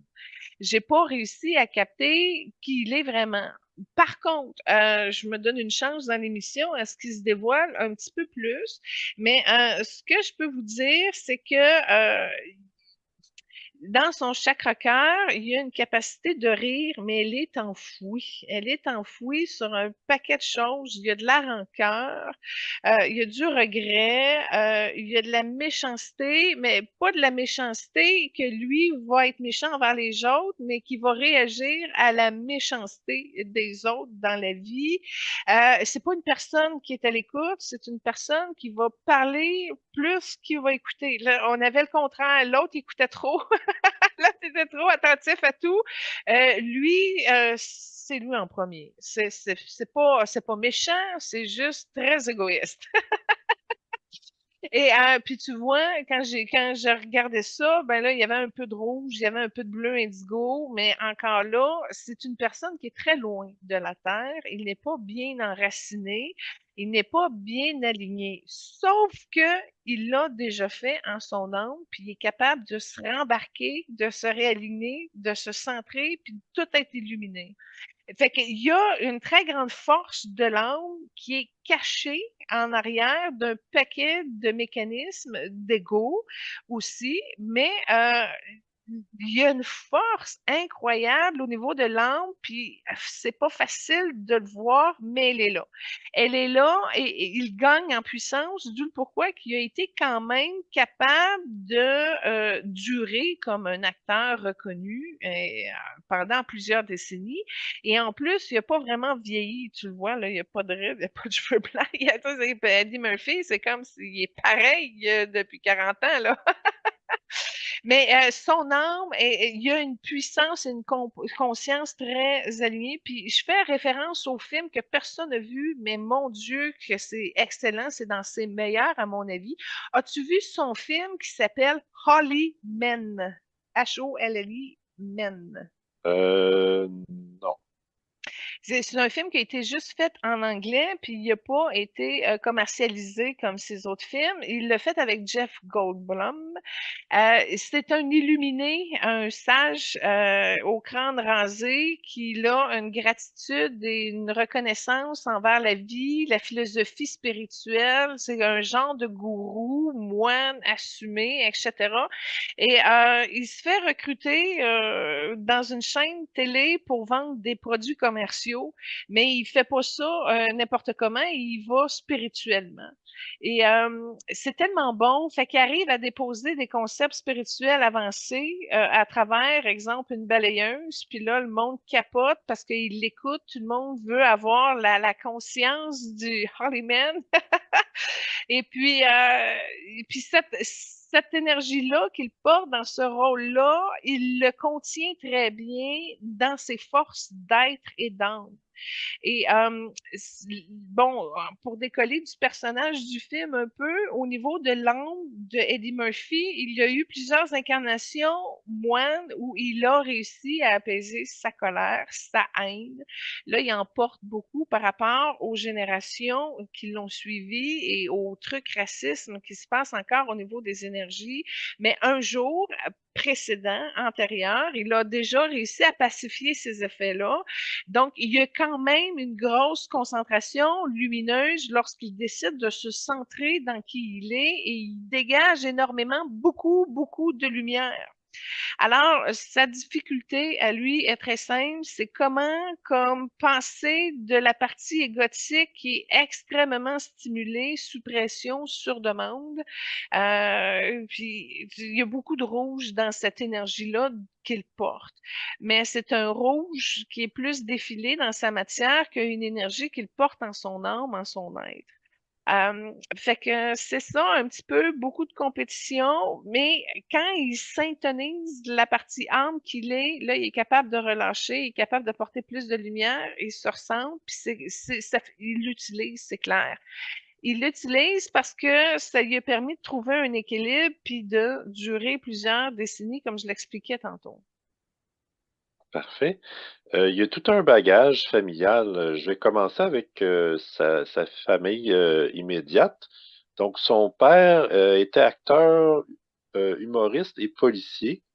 sa mère opératrice de téléphone, puis son frère était aussi acteur et humoriste. Bon, là, si tu me parles de son frère, moi, ce que je vois, il me parlait d'un jumeau. Fait que d'après moi, ça doit pas être un frère jumeau, mais c'est une âme qui avait un frère jumeau, puis probablement le jumeau, il s'est pas incarné. Fait qu'il y a une reconnaissance d'un frère jumeau qui est très proche dans son cœur, puis ça a sorti tout de suite quand tu as parlé de son frère. Mais le frère que tu as parlé, d'après moi, c'est pas son jumeau. D'après moi, son jumeau est pas incarné. Ouais, c'est OK, ça. je comprends. Parfait. Ses parents sont divorcés à 3 ans. Puis quand Eddie avait 8 ans, son père il a été assassiné par sa nouvelle compagne. Bon, je vais t'expliquer pourquoi. Parce que quand tu as parlé qu'ils ont divorcé à 3 ans, ce que Ellie me dit, c'est que me montrer, c'est que son père avait battu sa mère, puis sa mère a dit c'est assez, je te sors. Puis là, quand tu me dis sa blonde l'a assassiné, ben d'après moi, il a recommencé le pattern de battre sa femme, puis là, elle a dit non, ça passera pas sous moi. Fait que j'ai comme l'impression, c'est ça qui est arrivé, c'est ce que je ressens dans mon cœur, puis ça vibre beaucoup. Fait que c'est une grosse pression force que ça c'est dur pour un enfant d'encaisser tout ça. Mais quand tu regardes, je te parlais tantôt qu'il y avait eu des vies antérieures où ce qui avait été moine, puis qui avait réussi à sortir tout ce bagage de violence-là, de race, et etc. Là, il a été testé en revenant dans son incarnation très, très rapidement. Fait que c'est impressionnant. Merci de m'avoir dit ça. Je suis contente de connaître ce détail-là de lui parce que ça crée justement l'espèce d'ambivalence. Tu sais, je te disais tantôt entre la lumière puis l'ego, ben ça, là, ce qui vient de se passer dans ces 10 premières années, là, ça l'a créé ça. Puis là, ben, ça s'est accentué par la suite, là. Mais je te remercie. C'est pas facile pour un enfant de 8 ans de se protéger de tout ça. Fait que je comprends des choses. Merci. Puis suite au décès de son père, sa mère est tombée malade, elle avait des problèmes financiers. Puis pendant 1 an, Eddie et son frère ont été dans des foyers d'accueil. Par la suite, ils ont réaménagé avec sa mère et son beau-père, qui était un ancien boxeur, puis il travaillait comme contremaître dans une usine de crème glacée. Bon, je suis contente que tu dises ça parce que l'ancien boxeur du beau-père a contribué un petit peu à la partie policière qu'il a, puis la force qu'il a eue pour combattre. Fait que il y a eu ça au moins. Euh, Là, quand tu as parlé que, il était en famille de cœur, puis quand il est revenu au niveau de sa mère, ça n'a pas été facile pour sa mère. Je vais t'avouer, là, quand tu m'as montré ça, j'ai vu à quel point ça a été du recul. Puis quand que les enfants sont revenus, il y avait quelque chose qui avait brisé, puis qui avait changé, qui n'ont pas réussi à se refaire. Puis la mère, elle a vraiment arraché et perdu des plumes et tout ça. Puis tu vois, elle s'est remise dans un contexte où là, c'est un homme violent, mais au moins, en ayant un loisir, il peut comme aller se battre avec des gants au lieu que ça tombe sur elle. Euh, mais ce que je comprends, c'est que tout ça a permis à Eddie Murphy de se rapprocher, de se réconcilier de cette partie-là, violence, qu'il a dû à composer avec le père, qui a pu aussi également le suivre dans ses rôles de policier, entre autres. Puis en passant, oui, Hollyman, c'est mon film préféré de lui, mais mon deuxième, c'est Showtime, flic en direct avec Robert De Niro. Je ne sais pas si tu l'as vu, mais c'est un très bon film. Euh, Puis Prince à New York, je le rentre dans les trois. Fait que je te dirais, c'est ça mes préférés. C'est quoi, toi, tes préférés de lui? Euh, j- J'en ai pas vu une tonne. J'ai vu les classiques Beverly Hills Cop, 48 heures. J'avais vu aussi, ben, j'ai vu des bouts de Prince à New York, peut-être pas au complet. Euh, le Golden Child aussi. En tout cas, j'ai quand même aimé, mais le préféré, peut-être le classique Beverly Hills Cop, pas, mais c'est le début. Hmm. Écoute, j'ai réussi à acheter le Hollyman pendant que les DVD existaient, là. Je vais te le penser. OK, parfait. C'est Oui. gentil. Il y a il a été productif en famille aussi. Il y a eu 10 enfants avec 5 femmes. quand même, hein? Ça va être compliqué pour lui parce que jamais il va réussir. Puis, tu sais, je te parlais tantôt de son chakra cœur, là, c'est qui est atrophié, il arrivera pas ça fait partie de sa dualité. Puis, plus que ça, il y a un 30% qui est non hétérosexuel, qui est probablement refoulé, etc.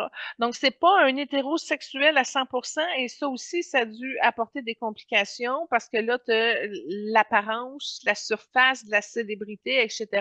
Puis jamais, jamais, jamais, jamais lui-même serait autorisé à vivre cette partie-là non hétérosexuelle. Fait que ça crée de l'ambiguïté dans son énergie, puis on le voit parce que ça fait comme un rouge éteint dans son aura.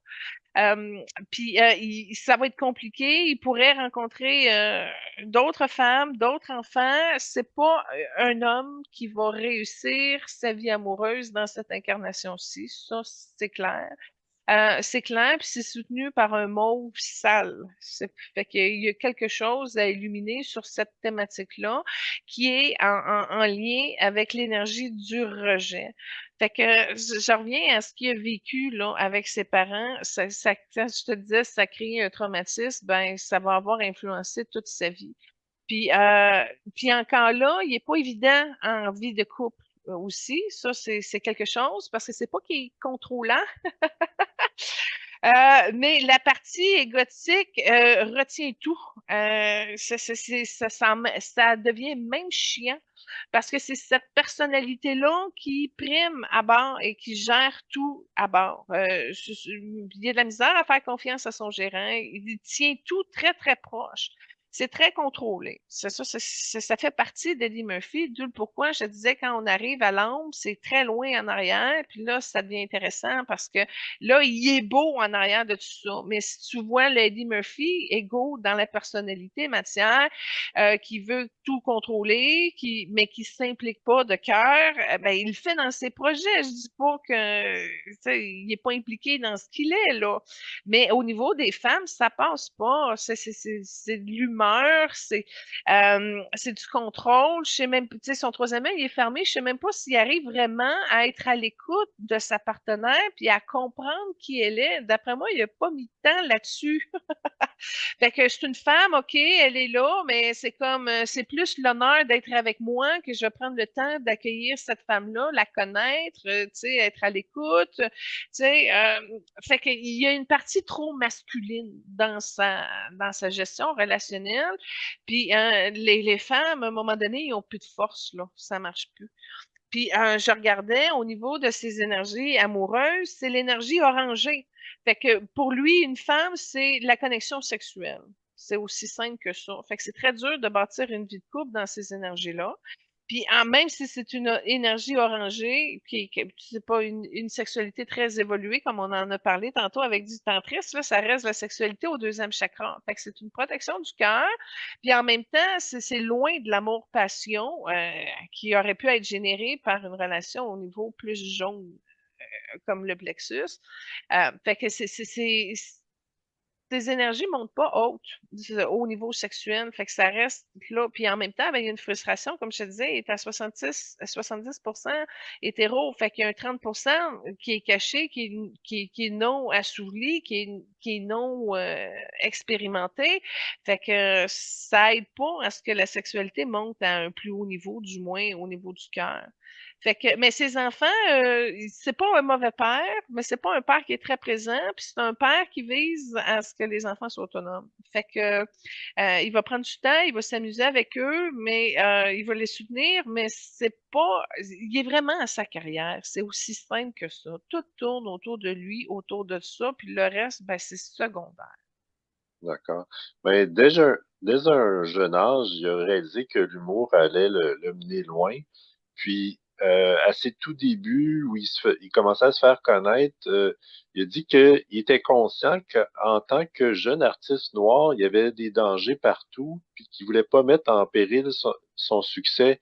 Il a dit qu'il a réussi à éviter des dépendances de substances grâce notamment à une rencontre dans un bar avec Robin Williams et John Belushi, qui, eux, consommaient, puis il a dit que lui, il ressentait pas le goût pour ça, puis il a dit Dieu me protégeait. Ben, c'est un choix de tout tourner au niveau de sa carrière. Puis je suis contente que les pièges que tu as vus, qu'il a énoncés, il les a vus toutes, mais il y a eu quand même des pièges qui est rentré dedans.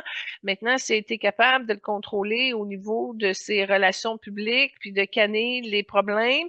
Mais il est arrivé dans des impasses à un moment donné. Ça n'a pas été ah, il y a un piège, je l'évite. Non, il y en a quelques-uns, il s'est fait pogner dedans. Puis c'est après ça, comment tu le gères pour t'en sortir le mieux possible. Mais effectivement, comme je te disais tantôt, il est très conscient de toute l'espèce d'énergie, de vague, de racisme, d'esclavage, etc. Puis il savait aussi qu'il y avait une chance parce que les Noirs, ils perçaient pas vraiment bien. Il y en a eu quelques-uns, là, comme Denzel Washington ou Wesley Snipes, mais encore là, Wesley Snipes, ça n'a pas été soutenu, ça n'a pas duré longtemps. Tu sais, fait que il y en a pas beaucoup. Tu sais, il y a une poignée de 10 Noirs maximum là, qui roulent dans son domaine. Et l'humour, c'est de la manière que trouver. Tu sais, tantôt, je te disais, il y avait un mécanisme de protection par rapport à la méchanceté des autres. Ben ça, l'humour lui a permis de pouvoir renverser les tensions puis les vapeurs puis de sortir un peu. Mais tout ça est déclenché par la relation entre le père et la mère. Et c'est des mécanismes d'évitement, si on peut dire, qui lui a permis de se positionner dans une place où il n'y avait pas trop d'impact, puis qui arrivait à sortir d'un mauvais pas parce qu'il y avait beaucoup de pièges partout. OK, parfait. Côté carrière, il a fait beaucoup de stand-up, de télé, cinéma. On parlait comme chanteur également. Sa fortune totale s'élève à environ 200 millions. C'est une personne qui l'a multiplié, puis qui a aussi créé des ressources pour plusieurs organismes. Puis là, j'en vois un qui aide le langage, puis il est tout dans le bleu indigo à ce niveau-là. Mais c'est bizarre, il y a une contradiction, autant qu'il veut partager puis aider le monde, mais autant qu'il y a une insécurité, puis qu'il veut contrôler ses richesses puis la garder pour lui. Il y a une grosse contradiction au niveau de ses finances, mais vas-y avec ces organismes pour le fun. Oui, quand même, lutte au sida, cancer, Parkinson, à différents handicaps physiques. Il soutient l'éducation, art et créativité, famille, santé, sans-abri, puis la communauté des acteurs. C'est intéressant, hein? Mhm. Fait que c'est très, c'est pas facile d'être Eddie Murphy, comme je te dis, t'as beaucoup de lumière qui passe à travers ton âme, puis ta difficulté, t'as ton défi de diminuer les difficultés pour l'ensemble de tes pairs. Ça, au niveau collectif et dans son inconscient, c'est très, très important. Comme deuxième trame, tu as choisi la chanson Red Light qui chante avec Snoop Dogg. Ben oui, ben oui. Fait que Snoop Dogg qui a aussi la collectivité dans à sa pointe de mire. Fait que je trouvais ça le fun de pouvoir mettre ce duo-là.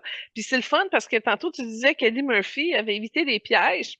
Mais Snoop Dogg, il aurait dû en mettre plusieurs autour de lui. Lui, il assume pleinement sa, sa, sa, sa tendance à la marijuana et autres. Fait que, en tout cas, fait que je trouvais ça le fun de le voir avec un chanteur plus connu dans ce numéro-là. Fait que je voulais partager pour ça.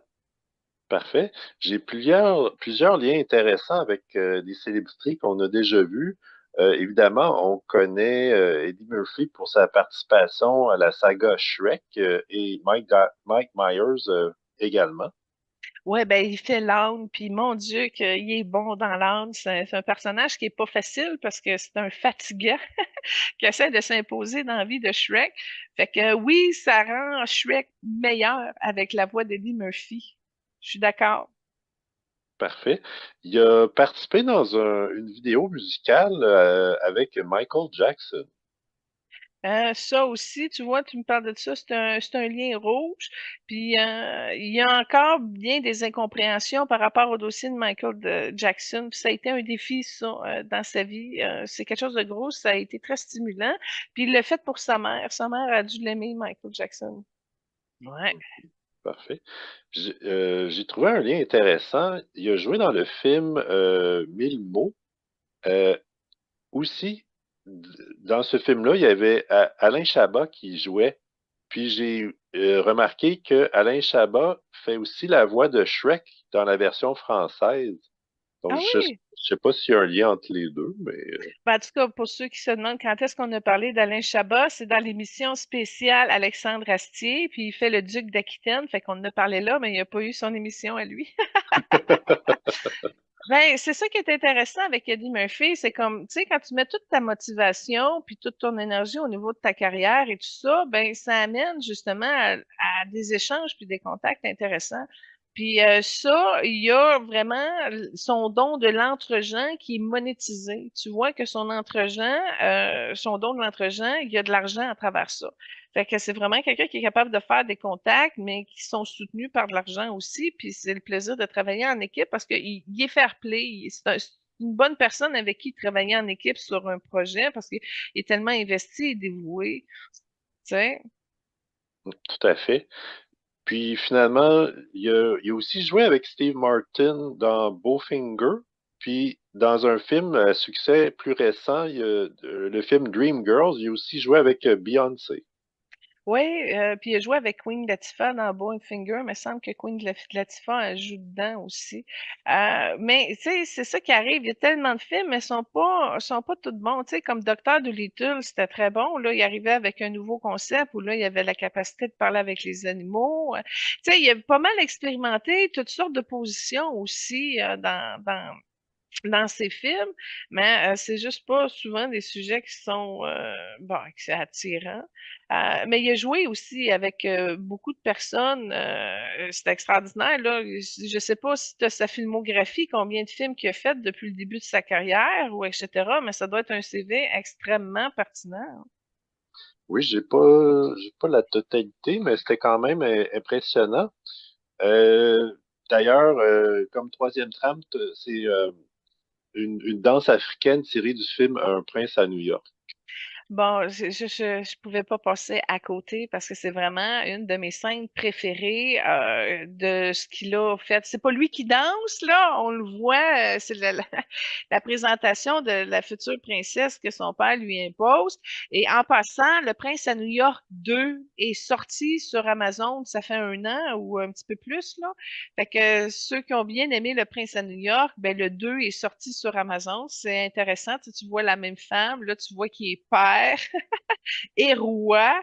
Mais je trouve que dans les scènes de danse hollywoodiennes, celle que je vous présente elle est dans les top niveaux, inégalée. C'est vraiment une magnifique chorégraphie et que je m'amuse à danser parce qu'elle est sur ma playlist. Fait que quand elle passe, là, ça, en tout cas, ça motive pour vider le lave-vaisselle avec ce rythme-là. Fait que je trouvais que c'était dans les meilleures scènes de danse de sa carrière. Fait que c'est pour ça que je l'ai mis là, même si c'est pas lui qui est ben, danseur direct, mais il a le don de la musique. C'est pas juste dans le chant, là. Je le vois jouer de percussion. Il y a d'autres instruments de musique qu'il a aussi dans ses dons. C'est un multitalent, hein. Il y a vraiment beaucoup de dons. Puis ce qu'on voit dans son livre de vie il est à 28 374 dons. Fait que c'est beaucoup de dons comparativement à plusieurs âmes. Puis c'est pour ça qu'il est aussi éclectique, qu'il est capable de rentrer dans pas mal de personnages différents. Ok. J'ai dénombré quand même une quarantaine de films dans lesquels il a joué. Pas plus? Peut-être plus, mais en tout cas, vite fait comme ça, je n'ai vu une quarantaine. Il y avait aussi des différentes émissions de télé qui s'ajoutent. Là. Il a participé beaucoup à Saturday Night Live. En passant, quand il était jeune, qui commençait, il faisait des imitations d'Elvis. Puis il cite aussi comme inspiration Charlie Chaplin, Mohamed Ali et Bruce Lee. Quand même, hein? C'est toutes des invités qu'on a faites. Oui, ben, tu vois, dans tout ça, tu me parles, là, c'est une concentration d'énergie rouge. Fait qu'il l'a vraiment utilisé pour développer son talent matière. Mais encore là, tu vois, regarde, on vient de faire le tour d'Eddie Murphy, puis je suis encore pas capable de dire il y a quelle couleur dans son ombre. C'est très complexe, c'est des gros défis. Une chance, je l'ai pas comme client. C'est une farce. Mais c'est difficile, c'est ça, quand tu composes avec une âme, puis tu sais pas, tu l'as pas vu encore. Puis tu vois, écoute, je suis contente. Je suis allée très, très loin quand je te disais, il est pas proche de la Terre. Je suis allée très, très, très, très loin. Puis là, j'ai vu centré sur une espèce de trône. Puis là, j'ai vu trois couleurs. Il y a du bleu indigo, il y a du bleu cobalt, puis il y a du blanc. Mais elle est très, très loin. Là, je sais plus je suis où tellement que je suis loin, mais puis encore là, c'est des belles couleurs, mais tu sais, son bleu indigo, il est pas assez lumineux. Là. Tu le vois que ça pourrait augmenter. Écoute, je lui donne de mon cœur, de mon âme, un trèfle blanc de chance, vraiment, pour qu'il puisse dégager son chakra du cœur, son chakra de la gorge, alléger sa colonne vertébrale. Il y a des spots rouges un peu dans le haut de son dos, entre ses omoplates. Et puis, qu'il puisse gagner en aisance de qui il est, puis qu'il puisse s'assumer, là, vraiment, dans ses propres couleurs, dans sa voix, mais ça y prend plus de compassion. Puis en même temps, qu'il arrête de brûler ses énergies par les deux bouts. Ce que je vois, entre autres, en dessous de son pied gauche, là, comme si la chandelle est trop brûlée, là. Il est pas en équilibre et à l'écoute de ses limites. Puis en même temps, il veut comme trop parce que son troisième œil est comme bouché, puis ça monte dans son chakra de la couronne. Fait que ça aussi, ça contribue à ce que son ego comme gère tout en avant-plan. Fait que c'est comme un trèfle de déesse de lumière blanche qui va juste l'amener à enlever un petit peu sa détresse, puis à l'amener à ne plus vouloir rester aussi loin. OK, parfait. Ben, merci beaucoup. Moi, ça conclut ce que j'avais sur Eddie. Alors, on va le bénir, on va le remercier pour tout ce qu'il a pu contribuer et puis ben qu'il tente sa chance à améliorer le monde et son sort et sa communauté. Ça, c'est bravo. Puis je dis ça, c'est une belle énergie blanche et orangée qui a passé. Puis c'est important pour lui. Fait que tant mieux, merci. Et puis voilà, Holy Man, essayez de trouver ça comme film parce que c'est vraiment excellent. Parfait. Ben, merci Julie pour ta participation. C'est toujours un plaisir d'animer en ta compagnie. Merci au groupe Focus pour leur contribution. Puis je donne rendez-vous aux auditeurs, auditrices pour une autre émission la semaine prochaine. Merci beaucoup tout le monde. Merci beaucoup Focus Group et équipe. Soyez bénis. Merci pour votre contribution. N'hésitez pas à venir aimer notre chaîne YouTube Émission Évoluant avec l'âme des célébrités ainsi que notre page Facebook Émission Évoluant avec l'âme des célébrités et à partager cette émission. Soyez bénis. Passez une belle semaine. Au revoir. Namasté.